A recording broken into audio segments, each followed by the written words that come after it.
Praise the Lord. आप सभी को जय मसीह की। प्रभु आप सभी को बहुत आशीष दे। ये एक दुनिया का सच है, इसको समझने की कोशिश करना। परमेश्वर का आत्मा आपसे बात करेगा कि हम जिस पर विश्वास करते हैं वो कौन है और जिसको हम ठुकरा देते हैं वो कौन है। एक दुनिया का सच है, इंसान जिस पर पूरा विश्वास करता है ना, अपने दिलो जान से विश्वास करता है, अपना सब कुछ दे देता है और अपने आप को उसके आगे एक पैर की जूती बना देता है उस सामने वाले की, लेकिन फिर भी उसकी इज्जत नहीं की जाती, फिर भी उसका दिल का हाल नहीं पूछा जाता, फिर भी उसका दुख नहीं पूछा जाता, फिर भी उसकी मदद और सहायता नहीं की जाती, फिर भी उसके आंसू नहीं पहुँचे जाते। सिर्फ दुख दुख और दुख। सब कुछ अच्छा करने के बाद भी दुख मिलता है। अपनी तरफ से पूरा 100% देने के बाद भी सामने वाला हमें दुख देता है। क्यों? क्योंकि हमने किसी मनुष्य पर विश्वास किया। क्यों? क्योंकि हमने अपने दिल की जान उसको बना लिया। क्यों? क्योंकि हमने बोल दिया कि मैं तेरे बगैर नहीं रह सकता। क्योंकि हमने अपना पहला सा प्यार छोड़ दिया। हमारा पहला प्यार क्या है? वचन कहता है कि हमारा पहला प्यार प्रभु यीशु होना चाहिए। यीशु ही है और यीशु ही रहे। वचन कहता है कि हमने अपना पहला सा प्रेम छोड़ दिया है। जब हम प्रभु यीशु मसीह के पास पहली बार आए थे, कितना अच्छा लगता था, आश्चर्य कर्म होते थे, विश्वास बढ़ता था, परमेश्वर की बातें कितनी प्यारी लगती थी। लेकिन आज हम ठंडे गुनगुने से पड़ गए हैं। हमने अपना पहला सा प्रेम छोड़ दिया है। किससे प्यार करने लगे हैं? जो नहीं जानता है उनकी बात अलग है, लेकिन जो जानता है इन बातों को, उनको क्या हो गया है इस बात को, ये समझ नहीं आता है बिल्कुल भी। और दूसरी बात यह है कि इंसान अपना सारा भरोसा परमेश्वर पे ना रख के किसी मनुष्य पर रखता है। और वो मनुष्य क्या करता है? पीठ के पीछे छुरा भोंकता है, सामने मीठी बातें बोलकर फंसा लेता है। और बाद में और शुरुआत में आंखों देखी आंसू और आंसू। आपके आंसू पोंछने वाला कौन है? यीशु ने कहा है कि मत रो मत डर, मैं तेरे साथ हूँ। आपके आंसू पोंछने वाला कौन है? किसने बोला है कि मैंने तेरे आंसुओं को अपनी कुप्पी में भरा, देख मैं तेरा चंगा करने वाला परमेश्वर, मैं तेरा शरीर और आत्मा को चंगा करूँगा। आपके साथ रहने वाला कौन है? किसने कहा है? क्या किसी दोस्त मनुष्य ने कहा है कि वो आपके अंत तक साथ रहेगा? ये परमेश्वर ने कहा है कि मत डर, मैं तेरे साथ हूँ, इधर उधर मत ताक, मैं तेरा परमेश्वर हूँ, मैं तुझे दृढ़ करूँगा, अपनी धर्मीमय दाहिनी हाथ से मैं तुझे संभाले रहूँगा। किसने आपकी रक्षा करने के लिए क्या है? क्या कोई दोस्त है या माता पिता है? वचन में लिखा है कि दूध पिलाने वाली माँ भी तुझे छोड़ देगी, मैं तो ना तुझे कभी छोड़ूंगा ना तुझे कभी त्यागूंगा। और कहते हैं ना कि अंधकार में अपना साया भी साथ छोड़ देता है, लेकिन परमेश्वर हमें अंधकार में भी पकड़ कर रखता है। बेटा तूने तो भले ही मेरा हाथ छोड़ दे, लेकिन मैं तेरा हाथ कभी ना छोड़ूंगा। जब कोई बीमार हो जाता है तो उसको देखने कौन आता है? सबसे पहले कौन आता है? प्रभु उसके साथ में रहता है।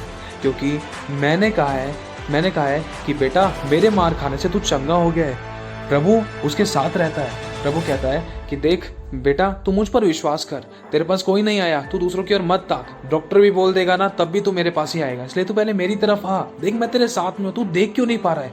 तेरी आंखों के आगे कौन सा पर्दा लगा हुआ है? तेरे साथ लोगों ने कैसा बर्ताव किया, लेकिन तू फिर भी उन्हीं के पास जा रहा है। तू मुझे तो ढूंढ, मुझे मेरे पास तो आ। और दूसरी बात, जब इंसान सब कुछ खो बैठता है, सब कुछ भूल जाता है, सब छोड़ देते हैं, तो उसका वचन कहता है देख मैं ना तुझे कभी छोड़ूंगा ना कभी त्यागूंगा, जगत के अंत तक सदैव मैं तेरे साथ रहूंगा।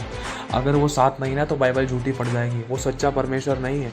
अगर उसने अपने वचन को पूरा नहीं किया, लेकिन वो अपने वचन को पूरा करता है। कभी कभी हम अंधे हो जाते हैं, जैसे कि यीशु ने कहा था, जो नहीं देखते वो देखने लगे और जो देखते हैं वो अंधे हो जाएं। इसका मतलब यही है कि जब हम यीशु मसीह पर चमत्कार देखने के बाद भी, उसके कार्य को देखने के बाद भी, उसके प्रेम को देखने के बाद भी, और हम उस पर विश्वास नहीं करते, हम उस पर कीचड़ उछालते हैं, मट्टी उछालते हैं, उसको इग्नोर कर देते हैं। और लेकिन जिस पर हमें विश्वास नहीं करना चाहिए उस पर हम अपने दिलो जान से विश्वास करते हैं और बाद में मुँह की खानी पड़ती है। ठोकर खाकर हम एक्सपीरियंस लेकर बाद में सीखते हैं। कभी कभी तो उठने का मौका नहीं मिलता है। तो यही बात है। और दूसरी बात यह है कि कौन है हमारे जंग को लड़ने वाला? कौन है हमारी जंग को लड़ने वाला? कभी कभी तो भाई भाई के खून का प्यास हो जाता है। जो आज साथ में है कल वही अगेंस्ट में हो जाता है। और जिस दोस्त पर हम विश्वास करते हैं वही दोस्त को मरवा डालते हैं। और पैसे के लिए भाई बहन को, माता पिता को, कोई किसी को खून का प्यासा है पैसे के लिए। लेकिन हमारा परमेश्वर क्या कहता है? हमारा परमेश्वर कहता है मैं तेरी रक्षा करूँगा, मत डर, मैं तेरे साथ हूँ, इधर उधर मत ताक। उसने कहा है 366 बार, उसने कहा है, हर रोज़ के लिए हमसे कहता है कि मत डर, मैं तेरे साथ हूँ, तेरा युद्ध मैं लड़ूंगा, तुझे मैं सदा की गमन का कारण ठहराऊंगा, मैं तुझसे प्यार करता हूँ। देख मैंने तेरी रक्षा की है, मैंने तुझे अपनी आंख की पुतली की तरह संभाला। देख तू सिर्फ मेरी ओर ताक, तू मनुष्य की ओर क्यों ताकता है? वो हमेशा तुझे दुख देते हैं, तुझे चोट पहुँचाते हैं, तेरी मेहनत का छीनते हैं, तेरा इस्तेमाल करते हैं और तेरा इस्तेमाल करके तुझे एक कागज की तरह निचोड़ कर फेंक देते हैं, लेकिन फिर भी तू दुख और दुखी होकर परेशान होकर उसी के पास जाती है, फिर भी तू दुखी और परेशान होकर उसी के पास जाता है। तू मेरी ओर क्यों नहीं ताकता? तू मुझे मांग, तेरा पहला प्यार तू मुझे बना। देख, तुझे सब कुछ यूं ही मिल जाएगा जिसकी ओर तू भाग रहा है ना, जिसका तू इंतजार करता है, जिसका तू इंतजार करता है। एक तरफ मैं तेरा इंतजार करता हूँ, लेकिन तू किसी और का इंतजार करता है। ध्यान रख, अगर तुझे उसने धोखा दे देना तो तू मेरे पास आएगा। इसीलिए तू पहला प्यार मुझे बना, तू मुझ पर विश्वास कर, मुझे अपना सच्चा मित्र बना, तू मेरी मदद मांग, मैं तेरे आंसू को पोंछूंगा। मैंने तेरे मारे मारे का हिसाब रखा है। क्या तेरे माता पिता ने रखा है तेरे मारे मारे का हिसाब? क्या तेरी बहन ने रखा है? क्या तेरे भाई ने रखा है? क्या तेरे मित्र ने रखा है तेरे मारे मारे का हिसाब? क्या वो देगा तेरे अच्छे कामों का प्रतिफल? क्या वो तुझे पाप से बचाएगा? क्या वो तुझे नरक से बचाएगा? क्या वो तुझे मौत और एक्सीडेंट्स, लड़ाई दंगे एक्सीडेंट से बचाएगा? कौन बचाएगा तुझे? कोई नहीं बचा सकता सिवाय मेरे। अगर बचाने वाले ने अपना हाथ हटा लिया तो तेरे को बचाने वाला कोई नहीं है। सब मारने के लिए हैं, इस बात का ध्यान रखना है। परमेश्वर का आत्मा आज आपसे कहता है कि जिसने यीशु को अपना आधार बना लिया ना, उसका लेवल ऊपर बढ़ते ही जाएगा, बढ़ते ही जाएगा, बढ़ते ही जाएगा। उसको पीछे मुड़कर कभी देखना नहीं पड़ेगा, क्योंकि जो प्रभु के लोग होते हैं ना, वो आकाश में तारों की नहीं चमकते हैं, जो उसके अनुसार चलते हैं। देखो, वचन कहता है कि यीशु ने कहा, मेरे माता पिता वो हैं जो मेरे वचन को सुनते, मानते और उस पर चलते हैं। दो ही बात नहीं, वरन तीसरी बात भी है, उस पर चलना ज़रूरी है। हम सुनते तो हैं, मानते तो हैं, एक बार मोटिवेट हो जाते हैं, दूसरी बार करके देख लेते हैं, तीसरी बार भूल जाते हैं। हमें अपनी सारी रोज़मर्रा की बातें याद रहती हैं, लेकिन बिस्तर पे जब हम उठ जाते हैं, उठने के बाद हम खुदा का नाम कभी अच्छे से नहीं लेते। सबसे पहले अपने फ़ोन को चेक करते हैं, नोटिफिकेशंस को चेक करते हैं। पहला स्थान नोटिफिकेशंस को, पहला स्थान खाने पीने को, पहला स्थान दोस्तों को, और पहला स्थान अपने माता पिता को देते हैं। लेकिन जिसने आज का दिन दिखाया उसको हम भूल जाते हैं। यीशु हमारा इंतज़ार करता है हमारे बेड के पास, लेकिन हम उसको भूल जाते हैं। और कुछ शब्द आप सभी के लिए बोलना चाहता हूँ। दुनिया की दर की ठोकरों ने ना हम मनुष्य को परमेश्वर के पास ला दिया। जिस पर हमने विश्वास किया ना, उसी व्यक्ति ने मनुष्य को, अपने भाई को, अपने परिवार को मिट्टी में दफना दिया। लेकिन यीशु कब्र तक भी साथ है, अधोलोक में भी साथ है। वचन में लिखा है, दाऊद ने कहा था, अगर मैं अधोलोक में भी चला जाऊँ तो भी तू वहाँ है, तो भी तेरी करुणा मुझे वहाँ से बचा लेगी। कौन? मेरा माँ बाप, मेरा भाई बहन, कोई नहीं बचा सकता प्रभु, कोई नहीं बचा सकता। सब तो मुझे मारने के लिए तुले हुए हैं। मेरा पड़ोसी, मेरा परिवार, मेरे माता पिता, सब कोई कुछ ना कुछ चाहता है, लेकिन मुझे कौन चाहता है प्रभु? लेकिन मुझे तो तू चाहता है। दाऊद ने इस बात को जान लिया, उसने अपना जीवन दे दिया और उसने किसी की चिंता नहीं करी। उसने हर बात में कहा, जब भी कोई समस्या आती थी वो कहता था, ये नहीं कहता था कि मैं अपने बाप के नाम से आता हूँ, मेरा बाप मेरे साथ है, मेरा भाई मेरे साथ है, मेरे बाप का राजपाट मेरे साथ है, मेरे बाप के सिपाही मेरे साथ हैं। दाऊद सिर्फ यही कहता था कि मैं सेनाओं के यहोवा के नाम से आता हूँ, सेनाओं के यहोवा के नाम से आता हूँ, सेनाओं के यहोवा के नाम से आता हूँ। और आपके लिए कुछ शब्द बोलना चाहूँगा। सच में ये सच बात है। कहते हैं कि प्रभु के किसी बच्चे का गाना है, किसी बच्चे का गीत है, किसी आराधक का गीत है, प्रभु ने उनको दिया है। तो ये मुझे बहुत दिल को छू जाता है ये गीत, इसको समझना आप। कहते हैं कि तू कभी ना छोड़ेगा, कभी ना ठुकराएगा, तू मेरा है, तू मेरा है। तू अब्राहम का प्रभु है, इसहाक का प्रभु है, याकूब का प्रभु है, तू मेरा है। पूरी दुनिया छोड़ देगी लेकिन तू कभी नहीं छोड़ेगा। और लिखा है ये गीत और है, जैसे कि कहते हैं कि कोई नहीं तेरे सिवा, कोई नहीं तेरे बिना, कोई नहीं।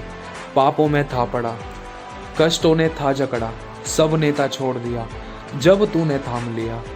सहली तूने सजा मेरे लिए, सूली पर तू चढ़ा मेरे लिए, और मेरे लिए मरा और मुझको छुड़ा लिया।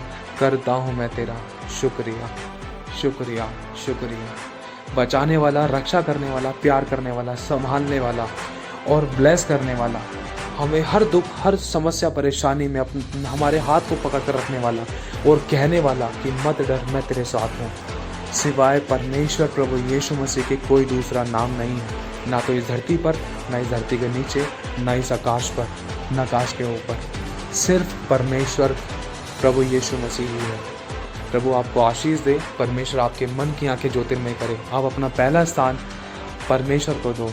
Put God first, then you will never be last. आप कभी भी आखिरी नहीं होंगे। परमेश्वर ने आपको सिर ठहराया, कभी पूछ नहीं। वो आपके नुकसान की भरपाई करके देगा, आपको स्ट्रांग करेगा, आपको चंगा करेगा, आपको आशीष देगा, आपको ब्लेस करेगा। आप जिस चीज़ में नाकामयाब हो उसी चीज़ को आपकी सामर्थ बना देगा। अन्य जाति क्यों कहने पाएगी तुम्हारा परमेश्वर कहाँ रहा।